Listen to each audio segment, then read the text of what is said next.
കണ്ണൂർ കോർപ്പറേഷനും ലോക്സഭാ മണ്ഡലവും കോൺഗ്രസിന്റെ കൈപ്പിടിയിലാണ്. എന്നാൽ നിയമസഭാ മണ്ഡലം കോൺഗ്രസ് എസിന്റെ രാമചന്ദ്രൻ കടന്നപ്പള്ളിയിലൂടെ LDFിലുണ്ട്.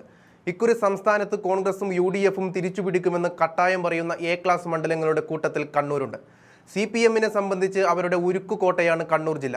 ഭൂരിഭാഗം പഞ്ചായത്തുകളും ഇടതുപക്ഷം ഭരിക്കുമ്പോൾ ഈ സാഹചര്യത്തിൽ കണ്ണൂർ നിയമസഭാ മണ്ഡലം UDF പിടിച്ചെടുത്താൽ അത് പാർട്ടിക്ക് വലിയ ക്ഷീണമാണെന്ന സാഹചര്യത്തിൽ കരുത്തനെ തന്നെ കളത്തിലിറക്കാമെന്നാണ് CPM പ്രഖ്യാപനം. പ്രായാധിക്യവും ശാരീരിക അവശതകളും തളർത്തുന്ന കടന്നപ്പള്ളിയെ പിൻവലിച്ച് കോൺഗ്രസ് എസിൽ നിന്ന് മണ്ഡലം CPM തിരിച്ചുപിടിക്കുവാനുള്ള സാധ്യതകളാണ് ഇപ്പോൾ കാണുന്നത്.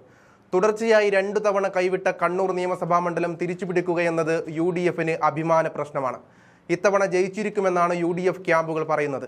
എന്നാൽ ഹാട്രിക് വിജയമാണ് LDF ലക്ഷ്യമിടുന്നത്. നിയമസഭാ തെരഞ്ഞെടുപ്പിൽ ഓരോ സീറ്റും പ്രാധാന്യമാണെന്നതിനാൽ ഇരുമുന്നണികളും അതീവ ജാഗ്രതയിലാണ് മുന്നോട്ടു പോകുന്നത്. വോട്ടർ പട്ടിക പരിഷ്കരണ പ്രവൃത്തിയിലടക്കമുള്ള ഇടപെടലുകൾക്ക് ഇത് പ്രകടവുമാണ്. ജില്ലയിലെ മറ്റ് മണ്ഡലങ്ങളെ അപേക്ഷിച്ച് നേരിയ വ്യത്യാസത്തിലാണ് ഇടതുമുന്നണി 2 തവണയും കണ്ണൂരിൽ ജയിച്ചത്. അതേസമയം വലിയ പരീക്ഷണങ്ങൾക്ക് മുതിരാതെ മന്ത്രി രാമചന്ദ്രൻ കടന്നപ്പള്ളിയെ തന്നെ 3ാം അംഗത്തിന് ഇറക്കണമെന്നാണ് ഇടതുമുന്നണിയിലെ ആലോചന. ആരോഗ്യ പ്രശ്നങ്ങൾ അദ്ദേഹത്തെ അലട്ടുന്നുണ്ടെങ്കിൽ മണ്ഡലം ഏറ്റെടുക്കാമെന്ന് CPMൽ ഒരു ഘട്ടത്തിൽ ആലോചനയുണ്ടായിരുന്നു. എന്നാൽ നിലവിൽ കടന്നപ്പള്ളി തുടരട്ടെ എന്നാണ് ചിന്താഗതി. UDFന് മേധാവിത്വമുള്ള കണ്ണൂർ മണ്ഡലം 2016ലും 2021ലും ജയിക്കാനായതിൽ കടന്നപ്പള്ളിയുടെ വ്യക്തിപരമായ സ്വാധീനം ഘടകമായിട്ടുണ്ടെന്ന വിലയിരുത്തലിലാണ് CPM നിൽക്കുന്നത്.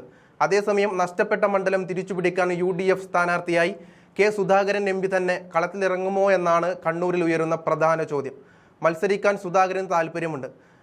അനുയായികൾക്കും സുധാകരൻ തന്നെ വരണമെന്നാണ് ആഗ്രഹം. KPCC പ്രസിഡന്റ് സ്ഥാനത്ത് നിന്ന് മാറുമ്പോൾ കണ്ണൂർ നിയമസഭാ സീറ്റിൽ മത്സരിക്കാൻ അവസരം നൽകുമെന്ന വാഗ്ദാനമുണ്ടായിരുന്നതായി സുധാകരന്റെ അടുപ്പക്കാർ പറയുന്നുമുണ്ട്. സുധാകരൻ മത്സരിച്ചാൽ കണ്ണൂർ ഉറപ്പായും കൂടെ പോരുമെന്നാണ് ഇവരുടെ അവകാശവാദം. കണ്ണൂരിന്റെ രാഷ്ട്രീയ ഭൂമികയിൽ K സുധാകരന്റെ വ്യക്തിപ്രഭാവം വേറിട്ടു നിൽക്കുന്നതാണെന്നും ഇവർ വാദിക്കുന്നുണ്ട്. അതേസമയം MPമാരെ മാറ്റി നിർത്തുവാനുള്ള തീരുമാനം സുധാകരന് ബാധകമാണെന്നിരിക്കെ സുധാകരന് വേണ്ടി മാത്രം നിലപാടുകളിൽ വിട്ടുവീഴ്ചകൾ വേണ്ട എന്നാണ് കോൺഗ്രസ് അന്തിമമായി എടുത്തിരിക്കുന്ന തീരുമാനമെന്ന് നിലവിൽ ലഭിക്കുന്ന റിപ്പോർട്ടുകൾ വ്യക്തമാക്കുന്നു. ഇക്കാര്യത്തിൽ തീരുമാനം കേരളത്തിൽ നിന്നുണ്ടാവില്ല. AICCയുടേതാകും അന്തിമ തീരുമാനം. അതിനാൽ കണ്ണൂരിലെ കോൺഗ്രസ് സ്ഥാനാർത്ഥി ആരെന്നറിയാൻ കാത്തിരിക്കേണ്ടി വരുമെന്ന് മാത്രം ഈ ഘട്ടത്തിൽ പറയാം. സുധാകരനെ മാറ്റി നിർത്തുമ്പോൾ മുൻ മേയർ TO മോഹനൻ, മഹിളാ കോൺഗ്രസ് നേതാവ് അമൃത രാമകൃഷ്ണൻ എന്നിവരാണ് പരിഗണനയിലുള്ള മറ്റുള്ളവർ. മേയർ എന്ന നിലയിൽ കണ്ണൂരിൽ നിറഞ്ഞു നിന്നതിനാൽ മോഹനനെ പരിചയപ്പെടുത്തലിന്റെ ആവശ്യമില്ല എന്ന് പാർട്ടി പറയുന്നുണ്ട്. മുൻ മന്ത്രിയും DCC പ്രസിഡന്റുമായിരുന്ന N രാമകൃഷ്ണന്റെ മകളാണ് അമൃത. രണ്ടുപേരും ദീർഘകാലമായി സംഘടനാ രംഗത്ത് സജീവമായി നിൽക്കുന്നവരാണ്.